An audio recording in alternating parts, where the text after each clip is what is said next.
Good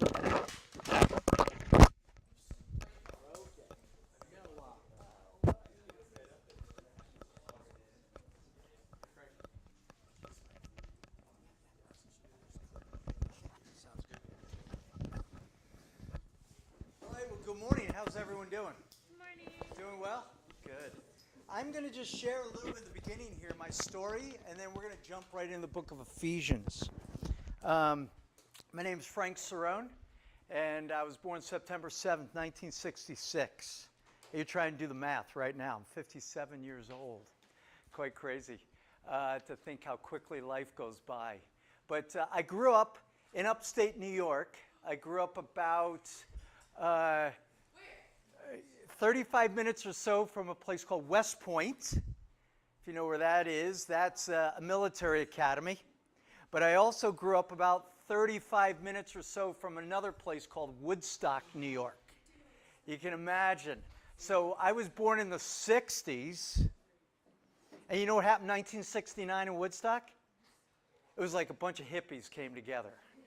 And I think my mom, if she didn't marry my dad, she would have wanted to marry a guy by the name of Jimi Hendrix. My mom, they were caught up in that whole culture that time in the 60s. So I could tell you a little bit of what I was born out of. I was born out of love, is what they would say. My parents had no interest in Christianity. They weren't Christians. But about that time, so I was born in 66. My dad is of Italian background. His dad came over from Italy and sold fruits and vegetables in Brooklyn, New York.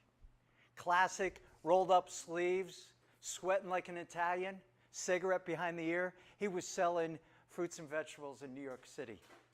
And so where I grew up is called the Catskill Mountain, the Hudson Valley area, about an hour, 2 hours north. Where are you from in New York? Rochester. Where? Rochester. Oh, Rochester. Okay, the place of Kodak and all that. My wife's from southern Ontario in a third world country called Canada. Are there any Canadians here? I know there's a few. Yeah, oh, I know. I go to Bible schools and there's Canadians everywhere. You know, I don't know if there's anyone still holding down the Tim Hortons. Wherever you live, there's a Tim Hortons. Right there. You got it. Timbits and all. Someone's got to be holding down a Timbits. But no, my wife's Canadian. She's proud to be. And actually, just to be really brutally honest, probably the standard of living is higher in Canada than in the U.S. You know, those Canadians know how to live it. But so that's where I grew up. My parents weren't Christians. My dad of Italian background, my mom of German background. But about this time, early 70s, is a few things were going on in the country. On the West Coast, there was a lot going on, you know, kind of the whole Jesus movement. Well, on the East Coast, there was a group called Teen Challenge that was really happening. A guy named Nicky Cruz, David Wilkerson. You'd have to look at this in your history books. There was something called the Cross and the Switchblade. And this really was reaching into people. And so my dad was selling a 1963 Volkswagen Carmen Ghia. Just a classic car in his front yard there, selling this car. And a guy came by that was interested in this car. He was from a group called Teen Challenge. And Teen Challenge is a place that works with drug and alcohol rehab, kind of center, Christian center, and began engaging with my dad in a conversation. At the end of the conversation, this guy shared with my dad John 3:16. My dad was probably about 26 years old. He never heard that there was a book of the Bible called John. Never thought that there was John 3:16. As this guy was sharing, my dad didn't become a Christian right then, but began sparking an interest. And every one of us know John 3:16. You ever notice this? John 3:16 says, "For God so loved the world." Who does Jesus minister to in John 3? Just before this, who does he minister to? Do you remember? To Nicodemus. Who does he minister to right after this? John chapter 4. Woman at the well. For God so loved the what? World. Nicodemus, woman at the well. Watch this. For God so loved the world, men, women. What do you know about Nicodemus? He was religious, and he was a Jew. What do you know about the woman at the well? She was a Samaritan, and she had 5 husbands, and even the guy she was with wasn't even her husband. So maybe we call her rebellious. So Jesus, for God so loved the world, men, women, Jew, Gentile, religious, rebellious. Do you fit in one of those camps? Some of us think we're religious.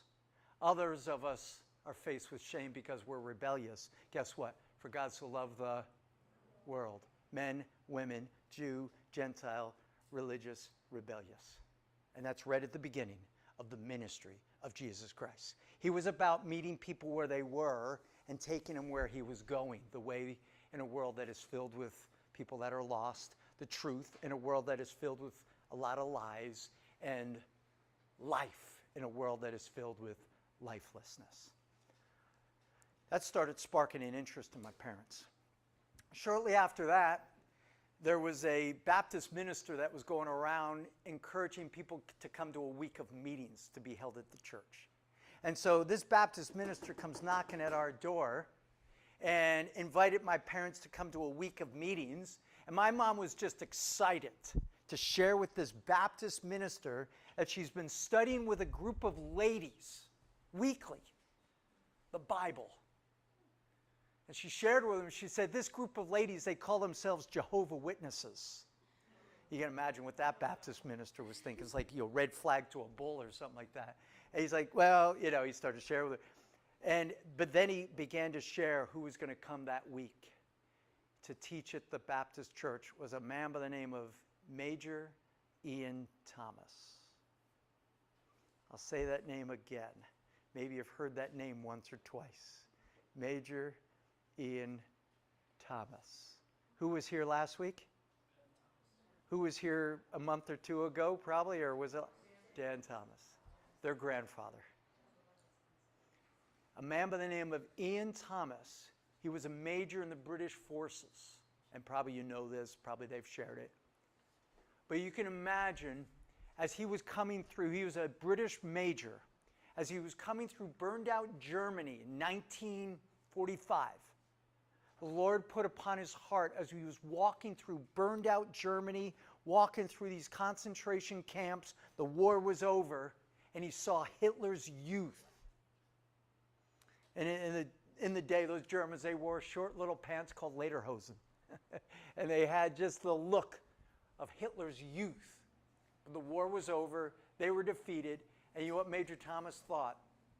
He said, I see these young people. They're 18, 19, 20 years old. They were brainwashed during the war. And I remember what he said. Major Thomas would often put it like this.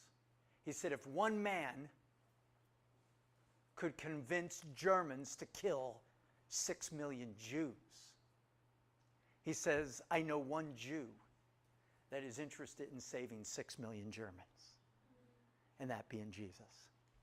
And Major Thomas took a risk in 1947. I don't think we understand the implication of that risk, but he invited 30 German young people, 2 years after, as the world called it then, World War II, the greatest and ugly war, invited 30 German young people to the north of England to start a place called Capernwray Hall. That was really the beginning. It happened before for sure, but really the beginning of a movement that is continuing today that is called Torchbearers, and really the beginning of what's called Gap Year Bible School. Who just shared their testimony? You even said it, just looking to do something after high school. Think of your friends after high school. Think of what you said a few months ago after high school. And what did you find? Anchor House School of the Bible, right here. Started really by a man, Rick, that went to Capernwray Hall in the north of England. So one British major had a vision in a day which would have been incredibly revolutionary, inviting the enemy, the Germans, Hitler's youth, after the war, to the north of England, and to give them a foundation in God's Word and understanding your new identity is in Christ and Christ alone. We're not defined by our past. We're not defined by what we've done. We are allowing our past not to define us, but we allow God to use our past to refine us to become the men and women that God wants us to be. Every one of us in this room have a past. Whatever your past is, don't allow the evil one to use that to define you, but allow Christ, the Creator and Redeemer, to use your past to redefine you and refine you to become the man or woman of God that He wants you to be. And hopefully that's what this year has been. Understanding I'm not defined by my past, but I'm refined by my past to become the man or woman of God that He wants me to be. If you're walking by a swimming pool and you see someone that is drowning, you don't stop and say, swim, swim, swim. You jump in, you meet them where they are, and you take them where you're going, the way, the truth, and the life. So my folks went to that week of meetings. Now, I forgot to say this. My dad worked 35 plus years in IBM. He was an electrical engineer, and he was responsible for designing something called the plotter machine back in the 70s and 80s, which was a significant thing. My dad is analytical, but he's Italian. My mom is German, but she's an artist. Does that sound a little conflict if you know those cultures? In which, as an Italian, they're passionate about life. But my dad is an engineer, analytical. My mom, German, if you know any Germans, they can be a little bit refined, but she is incredibly passionate. I'm almost embarrassed. She was introduced to emojis. Emojis, she sends an emoji to everything because she's so artistic and loves that. Probably your mom's the same, you know what I mean? You get it like, oh no, just say it, Mom. And she sends about 1,000 emojis to everything, whatever. That's my mom. She's always been creative. Well, my parents went to this week of meetings. My dad, as an analytical kind of person, he's like, I don't know about this. And every night they went to this week of meetings. Not to impress my dad, but eventually became more impressed. My mom for sure was impressed. On the last night, Major Thomas said this. He said, if you have an oil lamp, do you mind if I use something up here?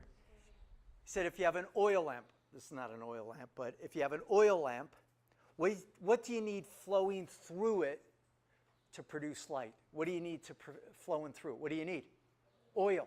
Because it was designed not because of the outside. It was designed to have what it would take on the inside and to flow through it. Then he went on and he said this, if you have a pen, this is a cool pen. That is cool. I love that. If you have a pen, what do you need flowing through the pen that it would function the way it was designed to function? What do you need? Ink. Doesn't matter what it looks like on the outside. It could be a fancy pen, maybe like this you bought in Switzerland, or it could be one of those kind of cheap pens that I get that you buy at Walmart. It doesn't matter what's on the outside. What matters is what's flowing through the inside. Then he said, if you have a car, what do you need flowing through that car that it would function the way it was designed to function? What do you need? Gas. How many of us have tried running a car without gas? Put your hand up, be proud. I have. I almost ran out one time recently, just about about 50 feet or so from a gas station. It was like, I could feel it like that. In which it doesn't matter if it's a Mini or a Mercedes. It doesn't matter if it's a Fiat or a Ferrari. It doesn't matter if it's a Jeep or a Jaguar. It doesn't matter what it's like on the outside. What matters is what's flowing through the inside. So oil in an oil lamp, ink in a pen, gas, and with his good British accents, gas in the auto. You know, you need the gas flowing through. And then he said this. What do you need back in man to make him function the way he was designed to function in the Garden of Eden? The Spirit of God back in the man. Because you know what? And I want to get to know your name, so today I might just sort of say your name kind of thing, but just getting to know your name. Your first name is Brian? So think with me, Brian. Every morning we wake up. When you throw your feet out of bed in the morning, as I throw my feet out of bed in the morning, simply say this: Lord, I want to be a human vehicle of your divine activity today. And wherever you use me, however you use me, because it's like your oil through the oil lamp. It's your ink through the pen. It's your gas through the car. And it's your spirit flowing through me. Because when you look out in the parking lot, not every car is the same, right? There's different cars, but same gas. There's different pens, but the same ink.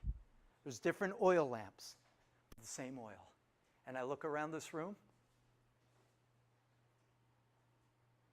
there's different vehicles, but one divine empowering. You know, God came and lived among the people. What was the first structure in the Old Testament? You remember?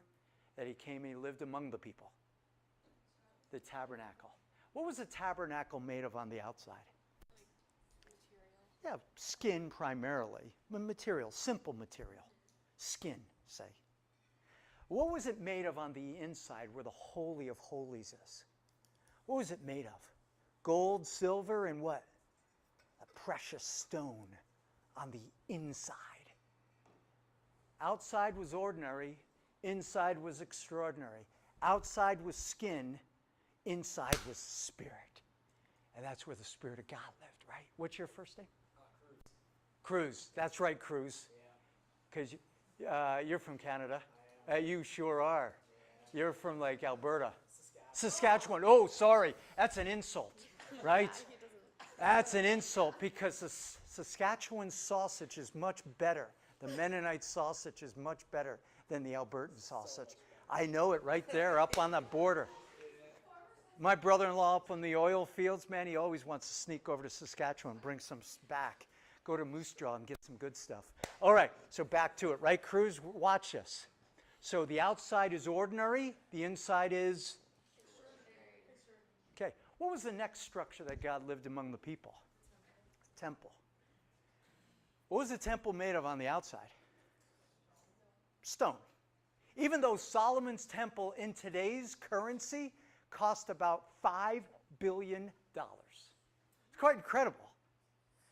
But it was ordinary on the outside. It was rock, stone, rock. What was it made of on the inside?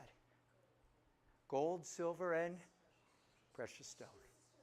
Right there, precious. Ordinary, right, Cruz? Extraordinary. Ordinary, extraordinary. Tabernacle, skin, ordinary. Inside, gold, silver, precious stone, extraordinary. Temple, rock, ordinary. Inside, extraordinary. Gold, silver, precious stone. Where's the temple of God today? Us. Your first name, I know you mentioned it to me. Ezra, that was it. Oh, we're going to touch on Ezra. That's good stuff right there. I love it. He stood behind a wooden podium, and he gave it to us. All right, so watch this, Ezra, in which God's presence in the temple today. Look around the room. Are we ordinary? I look around the room and I see skin, and I look at some of the dudes and I see rock, whatever. But the guys that drink whey protein, I've been there, whatever, try lifting. You can see it did not a thing for me. But, that whey protein and like 4 raw eggs and go running up and down hills, throwing rocks at each other, lifting weights like, you think you're, as in my day, Rocky, whatever. I'm with you on it. But watch this. Watch this. Ordinary on the outside, extraordinary on the inside. Ordinary, and what's on the inside? The Holy Spirit, and that's where the gold, the silver, and the precious. The precious. Oh, Master, the precious. Oh, the fat habit's got the breadcrumbs on the shoulder. The precious. Some of you were thinking I was going to do that because I emphasized precious enough. Weren't you waiting for that one? You were with me. I saw it. Like, he's saying precious. He's saying precious too much, and it's coming. I did this at a place called Wheaton College. I don't know if you've ever heard of Wheaton College. But these are like all the the sophisticated intellectual folks. I did it in chapel, and I jumped on some of the tables in the front, and these like intellectual students were like, what's wrong with this man? He's a madman. Precious. So think where the precious is. Where's the precious? Where's the precious? On the inside. On the inside. And this is what happens. We impact our culture, not from the outside in. We impact our culture from the inside out. Let's not put the emphasis on diversity, because when we put the emphasis on diversity, we're going to miss out on a diverse group. But when we put the emphasis on unity, the unity will always influence diversity. And that's where we've got to be. Because when we try to put an emphasis on diversity, we're going to miss out on a diverse group. But when we put the emphasis on unity, it will always impact diversity. And we've got to get back to that. Now just think with me. We all do this every day. I live like daily illustrations. Yesterday we were at Salt Ponds. A few days ago, we were over on, Oahu, one of the beaches there. I forget where it was, Waikiki or up in the North Shore. And where'd I put my phone? And we probably all have done this. I'm not saying the girls do this, because the guys probably do it even more. You're walking on the beach and there's someone going. They're doing like, I'm like, unbelievable. Isn't our culture about the temple? We're all about our temples, aren't we? We're all about comparing our temples. You go to the grocery store and they have those magazines, how like overnight you can look like, I don't know who the latest dude is, but I'm going to say a guy in my day, Brad Pitt. Overnight you can look like Brad Pitt. Or overnight you can lose like 1,000 pounds and look like someone else or whatever. I don't know. The emphasis is put on what? What's the emphasis put on? The emphasis is put on what? Some of us think our dirt's better looking than someone else's dirt. Skin and rock. Where should the emphasis be? Spirit of God. And that's what I hope you take away. As we're going to begin in a moment, we're going to dig into the book of Ephesians. And as we dig into the book of Ephesians, this is what I want you to think. As you dig into the book of Ephesians with me throughout this week, that we're going to be emphasizing this, that we're going to get to know God and understand our identity is in Christ. And our identity is in Christ. And our identity in Him and His identity in us will impact the world around us. Just back to my testimony. So I became a Christian. My parents became Christians. Shortly after that, I became a Christian. I became a Christian when I was 5 years old. How many of us became Christians when you're 5, 6, 7, 8, 9, under 10? Probably most of the room, a lot of the people in the room, most of us. But you know what happens? It's a good thing. Growing up in a good home, Christian home, youth group, etc., all that's good. But you have to get to a place of owning your own faith. And as I came through high school, as probably many of us, great home, great church, great youth group, etc., all that, I was faced with various distractions and doubts. Those doubts at times would lead me down a detour. And that detour was a discouragement that often became a dead end. Think in your own life, whatever your distractions, you shared a little bit in your testimony, as probably many of us can relate, whatever party scene, whatever it was. Distractions, doubts, lead us down a detour. That detour becomes a discouragement. And before we realize it, it's a dead end. You ever drive down the road and you see the sign that even says dead end? And you still drive through it thinking it might not be true? Till you get down there and guess what? It's a dead end. The sign told me. But I thought I would still bust through.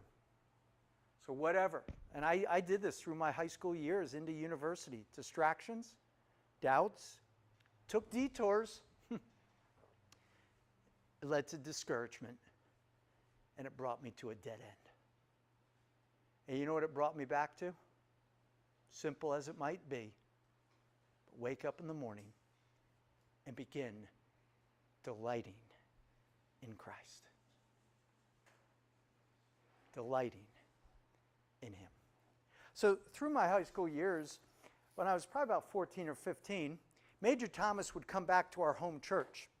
And he invited me, when I was 14 or 15, to go to Cape and Ray Hall for the summer.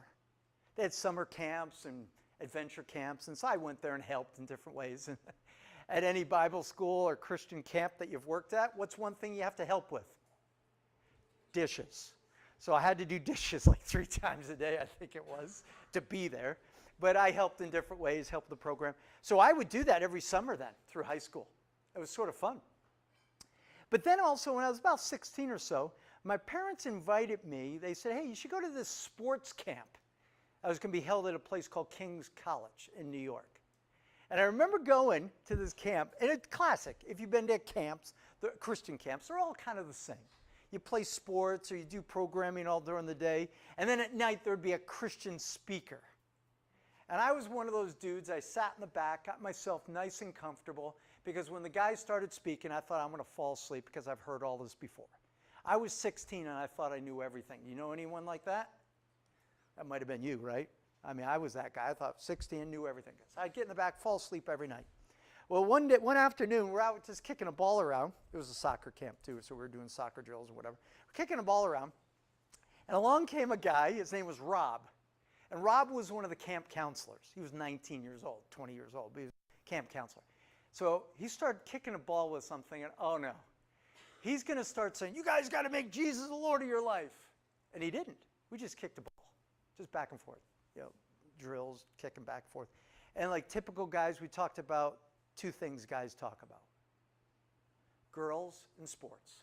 And that's all we did. Just kind of fun, just kicking ball back and forth. Well, that night I went to the meeting thinking, oh boy, who's going to be the boring speaker tonight? And I looked up and guess who it was? That guy, Rob. Do I remember a word he had to say? Of course not. Do I remember what he said? Of course I do. Because he showed me that day that Jesus Christ is real. Not just in the classroom, but he's real. Every breath, every step that we take. Rob went on, became a youth pastor in Brooklyn. Man, I appreciate that guy. He was going to a Bible college in Philadelphia that I eventually went to. He had such an impact in my life. Well, remember, I'd go to Cape and Ray Hall in the summers. My senior year, my last year in high school, I'm over there at Cape and Ray, and Major Thomas comes and says, hey, what are you doing after high school? And I said, I don't have any plans. He said, would you be interested in traveling with me? And I traveled with Major Thomas for a year and a half. It was like a mentoring relationship, like Paul taking young Timothy, in which Major Thomas would do this, in which we'd help him with travel, help him with carrying his bags or whatever, but just the impact of being mentored by him. We were called Major's Mules, in which we carried his bags and that, but he had an impact in our lives day after day after day. That was incredibly impactful. Because you know what I saw from Major Thomas? I didn't see necessarily just the message he preached. I didn't see the people he met, but I see the people that he was committed to. And he was committed to like kind of the unknown face in the crowd. He was looking for the person that was lonely. He was looking for the kid in the crowd. He wasn't impressed by the big names, and we were introduced to all kinds of big names and big people. It wasn't about that. He just was interested in the one person in the crowd. That impacted me, and I'll take that my whole life. After that, I went on to Cape and Ray Hall in England. Any of you have friends who have been to Cape and Ray Hall in England? Yeah? I went to Cape and Ray, and then I went to Holsby, which is the Bible school in Sweden. And then I went on to university in Philadelphia, and I have a degree in education. And then later on, I went on to Denver Seminary. I got a degree in theology and philosophy. I did that. But in the process, I was invited to teach at Ravencrest, or go to Ravencrest. Any of you have been to Ravencrest or know people have been to Ravencrest in Estes Park, Colorado? I remember loading up my Volkswagen Jetta, old beater. I drove it across the country from New York to Colorado. I turned onto the dirt road to go up to Ravencrest, and I remember saying this. I'm going to give this place 1 year.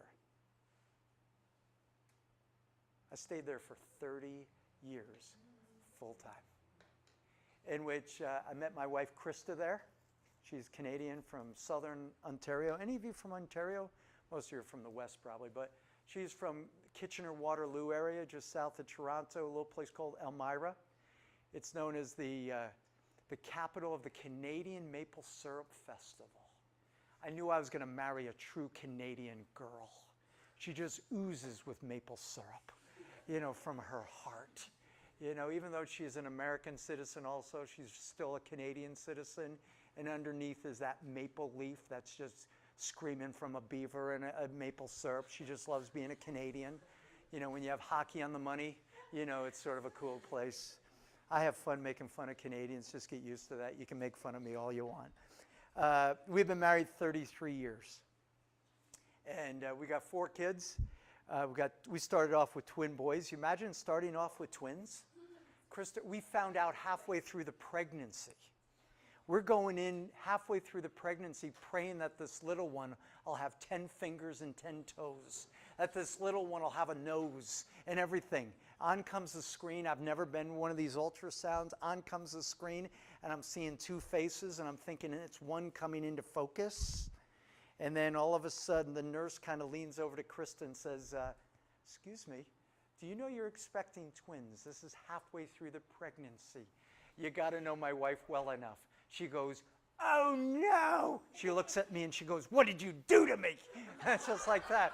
Like, oh, sorry. So we got twins. We started with twins. I remember walking out of the hospital like this. Any of you come from multiple siblings, you can probably identify. We're leaving the hospital, and I'm driving probably like 5 miles out of the parking lot. And Krista says, slow down, their heads are going to break off or something like that. By the time you have your last one, you're like zipping down the road 85 miles an hour. Kids' heads going all over the place. The first ones, you're like, ah, like this kind of thing. We have multiple pictures and videos of our kids, the twins. Our daughter's the youngest. We have like 5 pictures of her when she was born, and then she graduated from high school. That kind of thing. No, just kidding. But so we started with twins. That's Andrew and Ben. So they're both 29 years old now. Obviously they're both 29. Andrew is a policeman in Fort Collins, and his wife's name is Jade. I'll show you pictures later on up on the screen. His wife's name is Jade, and they have 2 of our granddaughters, Lily. She's 2 years old, and then Rosie was just born on Palm Sunday a few weeks ago. So that's Rosie. And then Ben, his wife's name is Whitley. Andrew's a policeman in Fort Collins. Ben has been a commercial pilot with United and American Airlines. He's a businessman now. His wife's name is Whitley. They have our 2 grandsons. They have Dawson Beckett. He's 2 years old. Does that sound like a kid that came out wearing like flannel and lumberjack? Dawson Beckett, and he is a Dawson Beckett. He is full energy. Lily's 2, and she can tell you words of the chess pieces. She can tell you things that's unbelievable. And it's a typical girl. It's like, oh my goodness. You say something, she repeats it. Dawson, you say something, he goes, ball, ball, ball. Isn't that how guys, that's the difference between men and women? Women are they can speak 50,000 words a day. Men are 5 words a day. It's, how you doing? Good. What'd you do today? Not much. You hungry? Yeah. That's how guys are, kind of thing. And our second grandson is 8 months and 3 weeks old. He's going to be born this Wednesday. So my wife's actually leaving to go be with them. Yeah, she's going to be induced this Wednesday, tomorrow. And that'll be that's tomorrow. That'll be our second grandson. And they're looking at the name Brooks for him. So kind of like country music guys, it seems like, like Dawson, Rosie, middle name James, because that's our son's middle name. So they're going with the Rosie James. Does that sound like a country musician or something like that? Right? Yeah, there you go. Huh? Yeah, Luke Bryan or Rosie. And then Brooks. And then our third son, Isaac. He's training to be a PA physician assistant at a university in Raleigh-Durham area. His girlfriend's name is Victoria, and she does medical sales. And then our daughter, Annika, we call her Ani, in which she's 25, and she is a nurse. And she graduated a couple years ago in the middle of that horrific thing called COVID. She graduated from a place called Grand Canyon University. And she did her clinicals as a nurse. Picture this, from Estes Park, Colorado, the mountain town of like 10,000 people. She did her clinicals as a nurse, her final clinicals as a nurse in Phoenix during COVID in Phoenix General Hospital. That works with the people right off the street. And she was assigned to the COVID floor, was her first assignment, faced with a death within the first 30 minutes. And so she definitely got quite the experience quickly. So that's a little bit about our family. It's kind of like what we do. For 30 years, as Nate put it, I started as an RA kind of thing. That was my role when I began at Ravencrest, and then gained more and more responsibility, being, dean of students, principal of Bible school, director of the Bible school. And I know through the year, you've had Wayne Weissman. Wasn't Wayne here at a certain time earlier in the year? Or no? Maybe not? No. Who? I think he's still coming. Oh, he's still coming. Okay, Wayne. Okay, good. Wayne, you'll get to know him. Wayne and I served together. It's great like that. Raised our kids there together. And so for 30 years, I did that full time. Loved it. Now I stepped away from that full time, and now I travel. I speak at about 8 to 10 Torchburg Bible schools a year, and then I go to different Bible schools around the world, and just love doing that. I do part of this. And then I'm connected, Kyler and Morgan, Kyler's dad, I work with him at a place called Foundations Church in Loveland, Colorado. Any of you from Colorado, that area? Are you familiar with Loveland? But Foundations Church, it's an old movie theater right across the street from a Walmart. Sonic is in the parking lot. It's just a happening, growing church in northern Colorado. And I have a part-time role as care pastor. And so overseeing about 12 areas of care, from pastoral care, counseling care, to widow care, visitation care, all of that. We work with homeless folks. I always say in a given day, I can have an interaction with a meth addict, or I can have interaction with a millionaire. Because in that area, there's Google and whatnot and all that kind of stuff, Amazon. And so, there's guys pushing shopping carts, Pastor Frank. I hear them coming across the parking lot. But also I jump in fancy cars later and have lunch with individuals that are millionaires. And I tell you what, there's not a difference. Nicodemus or the woman at the well. Meth addict pushing a shopping cart. Guy driving whatever kind of car. Still lonely. Because guess what? Whether you have a shopping cart or you got a Maserati, if you don't have gas in the engine, if you don't have ink in the pen, if you don't have oil in the oil lamp, you're not going to be satisfied. And so it's a privilege to minister to these people. And then I also do what's a little bit of life coaching with different groups and stuff like that. Folks that were students years ago at Ravencrest or any of the Torchburg Bible schools or any of the Bible schools, and it's sort of cool. They were 18 when they came, like you guys. Watch this. In 20 to 25 years, some of them are now lead pastors of churches or they're business owners. And so I have an incredible privilege of now doing that part-time. I go and I kind of life coach and walk with people. I go to Lancaster County, Pennsylvania. I work with construction workers. I work with guys building Amazon warehouses, whatnot. There's a guy, a Canadian guy. I love walking with him. He just sold a business, but something called Pit Boss, if you're familiar with that. They're these little barbecue grills, sort of like Traeger type thing. I walk with guys, small companies, whatnot. And also I do a little bit locally with the Chick-fil-A. I do a little life coach. So you picture what my week is like? Have you ever hung out with construction workers? I work with like some of these construction workers in PA that do road construction and building warehouses, and they can be some rough characters. There's about 100 of those dudes, and I work on oil field guys too. Rough characters. Some of these guys are on like their 5th marriage, and they're just screaming all kinds of words that are obnoxious, but I just have opportunity to share Jesus with them. And I also get to spend in the same week with Chick-fil-A people. So I go from rough characters to individuals that are saying, it's my pleasure, kind of thing, and all in between. But what an incredible opportunity to be able to do that. So I'm looking forward to being with you guys this week. And I'm going to have you do something while I just get things set up here. And I don't know, what time do you guys probably take a break at a certain time? It's 9:38. When do you guys take a break? Okay, that's perfect timing. You'll see. All right, and that'll give me time just to set up. So we're going to get into the book of Ephesians, but I'm going to give you a backdrop when we start the next class. The backdrop is going to be this. You're going to get the opportunity this week, as you have throughout the whole year, you're going to enter in with me to a house that has 66 rooms. The main floor has 39. The second floor has 27. The Old Testament is made up of rooms of 5 and 12. 5 books of law, 12 books of history, 5 books of poetry, 5 major prophets, 12 minor prophets. This side of the hallway is all the historical books. This side of the hallway in the Old Testament is made up of the writing books. You've got the 5 books of the poetry. They're written during the time of David and Solomon. I almost said David and Goliath. David and Solomon. Then you look at the major prophets. They're written during the times of Samuel and Kings, as David was written during 1st, 2nd Samuel. The major prophets during that time. Then the minor prophets, and this is where Ezra comes in.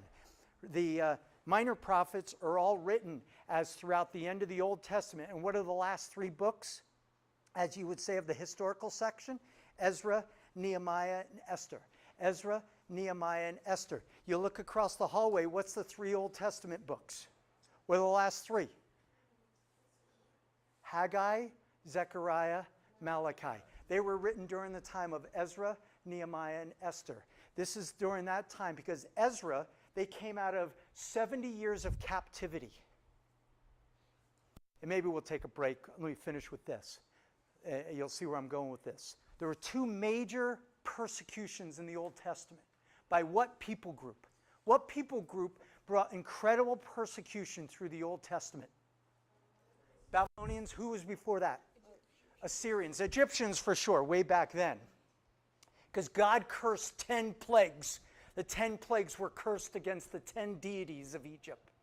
But then when you come to the Assyrians were known as a bloodthirsty people. Then the Babylonians. Watch this. The Assyrians were a bloodthirsty people. They would behead the people.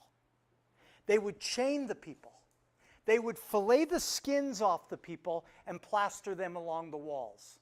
And I know you're thinking that's gross. But you go to Ravencrest and you go in the dining room and you know what's plastered on the side of the wall? A bear skin. We do it to bears. The Assyrians did it to people. Horrific. Watch, everyone do, if you're into this, I don't know if you're into it, but just do this with me. The Assyrians did what? They cut the heads off. Okay. They were persecution by intimidation.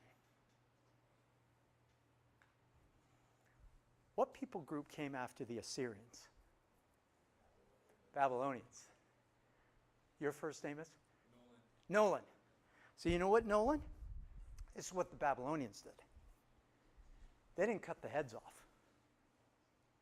They took the heads. Because they said, we're going to take the young. We're going to take the beautiful. We're going to take the intelligent. We're going to take the athletic. We're going to take the university students. And we're going to take you guys, and we're going to change your names. We're going to change your diet. We're going to change your literature. We're going to change your music. We're going to change your clothing. And I hope you understand this illustration. We're going to change your social media. And we're going to give you a new name. We're going to give you a new culture.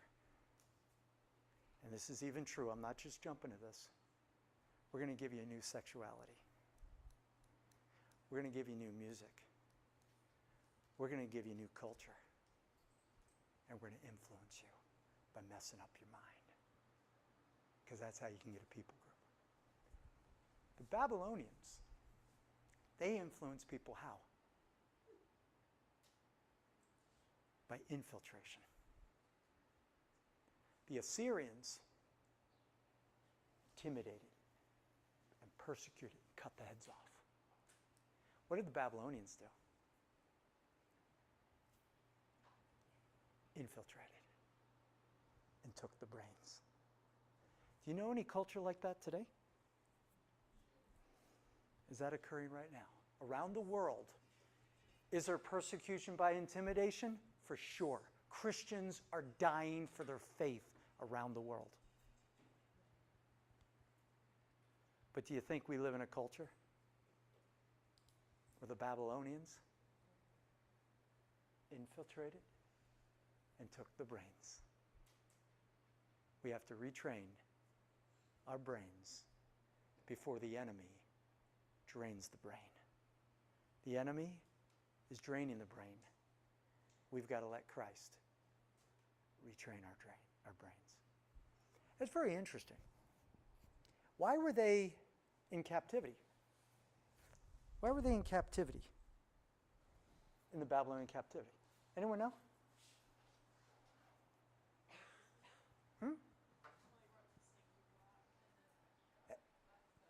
Yeah.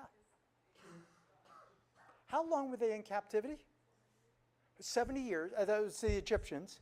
But during the Babylonians, watch this, they were in captivity for how many years? 70 years. Because over 490 years they neglected for the land to lay rest every 7th year. How many sevens are in 490? So just with me, give me a phrase. How many sevens are in 490? So just play with me for a moment here on this phrase. How many sevens in 490? 70. So let's just say this. 70 times 7. Just say that phrase. 70 times 7. This is where it comes back to Ezra. At the end of the captivity, God says, I forgive you. Let's all say that. I forgive you. I forgive you. I forgive you. You can go back to the land. And when Ezra got back to the land, you know what he said? We've got to get people back to knowing the law. How many books are in the Torah? 5. Hey, Ezra was the key guy to say, along with David, because of this, he says, there's been a lot of songs in Israel's history. And what are they called? Psalms. Let's put the Psalms together as the hit songs, because in order to have a true church service, worship service, what do you need? You need music. So Ezra said he compiled from the writing of Moses right through to Ezra, he compiled 150 of the songs of the nation of Israel. He divided them up into how many books? 5. Because the 5 books of the Psalms correspond to what? 5 books of the Torah. And here it is. He said, after you spend 70 years of captivity, I forgive you. 70 times 7. Now we enter across into the New Testament. There's 4 Gospels. And what are those 4 Gospels around? Jesus. Because in the Old Testament, the word that was spoken, creation, the word. It says, then the word became flesh. And where did the word dwell? In the midst of them. Christ the word became flesh, the precious.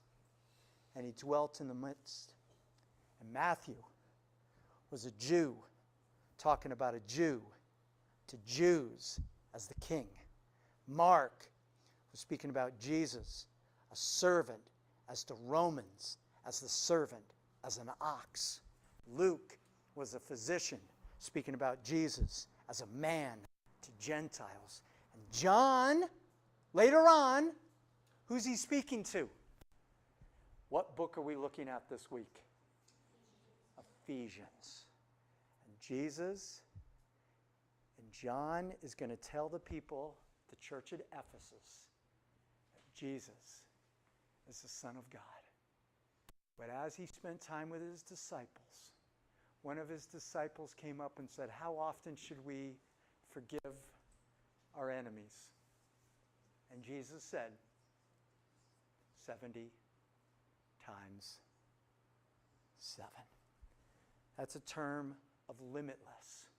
But that would have been a historical time they would have remembered, because from the Babylonian captivity, 70 times 7, they were forgiven.